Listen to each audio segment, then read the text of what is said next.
നമസ്കാരം. വിശാഖ നക്ഷത്രത്തിൽ ജനിച്ചവർക്ക് 2025 തൊഴിൽ മണ്ഡലങ്ങളോട് ബന്ധപ്പെട്ട് പല വിധത്തിലുള്ള ബുദ്ധിമുട്ടുകളും 2024 പകുതി മുതൽ തന്നെ ഉണ്ടായിട്ടുണ്ട്. ഏറെക്കുറെ ഈ വർഷവും പകുതി വരെ ഇത് തുടരുവാനുള്ള യോഗമാണ് ഉള്ളത്. അതുകൊണ്ട് അഹോരാത്രം പ്രവർത്തിക്കണം, 8 മണിക്കൂറിന് പകരം 12 മണിക്കൂർ ജോലി ചെയ്യണം എന്ന ധാരണയോടുകൂടി തന്നെ യാതൊരു ഉപേക്ഷയും വിചാരിക്കാതെ ഏറ്റെടുത്ത ദൗത്യം പൂർത്തീകരിക്കുക മാത്രമേ നിവൃത്തിയുള്ളൂ.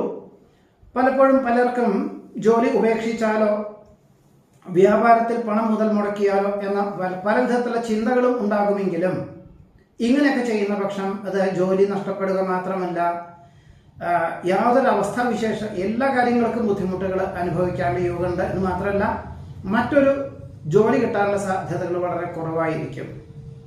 വികസിത രാഷ്ട്രത്തിൽ താമസിക്കുന്ന പലർക്കും ഉദ്യോഗത്തിലുള്ള ബുദ്ധിമുട്ടുകൾ ഉണ്ടായിരിക്കാം, അനുദിനം വർദ്ധിച്ചു വരുന്ന ചെലവിനങ്ങളുടെ ബുദ്ധിമുട്ടുകൾ ഉണ്ടായിരിക്കാം. ഇതൊക്കെ തന്നെ ഉണ്ടെങ്കിൽ പോലും മറ്റൊരു രാജ്യത്തിലേക്ക് ജോലിക്ക് ശ്രമിക്കുകയും അപേക്ഷകൾ നൽകുകയും ചെയ്യും. എന്നാൽ മെയ് മാസത്തിന് ശേഷമേ തത്തുല്യമായുള്ളൊരു ജോലി കിട്ടാനുള്ള സാധ്യത കാണുന്നുള്ളൂ.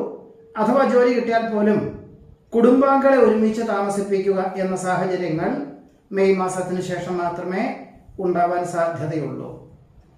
പുതിയ കരാർ ജോലികൾ പലതും വന്നു ചേരുവാനിട വരുമെങ്കിലും ഒരു പരിധിയിലധികം പണം കുറച്ചുകൊണ്ട് ഏറ്റെടുക്കുന്നത് അത്ര ഉത്തമമല്ലാത്തതാണ്, ഗുണകരമല്ലാത്തതാണ്. അല്ലാത്ത നിലയിൽ മറ്റൊരാൾ അല്ലെങ്കിൽ സുഹൃത്തുക്കളോ വേണ്ടപ്പെട്ടവരോ ഏറ്റെടുക്കുന്നതിൻ്റെ കരാർ ജോലികളുടെ ഉപവിഭാഗം ഏറ്റെടുത്തുകൊണ്ട് പ്രവർത്തനക്ഷമമാക്കാം.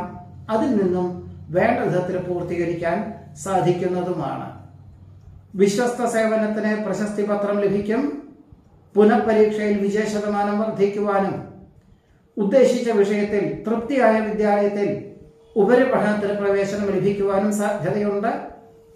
പാഠ്യപദ്ധതിയോട് ബന്ധപ്പെട്ടതായിട്ടുള്ള സമർപ്പണം പരമാവധി മെയ് മാസത്തിന് ശേഷമായിരിക്കും നന്നാവുക. അതുപോലെ ശാസ്ത്ര പരീക്ഷ നിരീക്ഷണങ്ങൾ നടത്തുന്നവർക്കൊക്കെ തന്നെ മെയ് മാസം മുതൽ ഒരു വർഷത്തേക്ക് വളരെ അനുകൂലമായിട്ടുള്ള കാലവും ആണ്. നമസ്കാരം.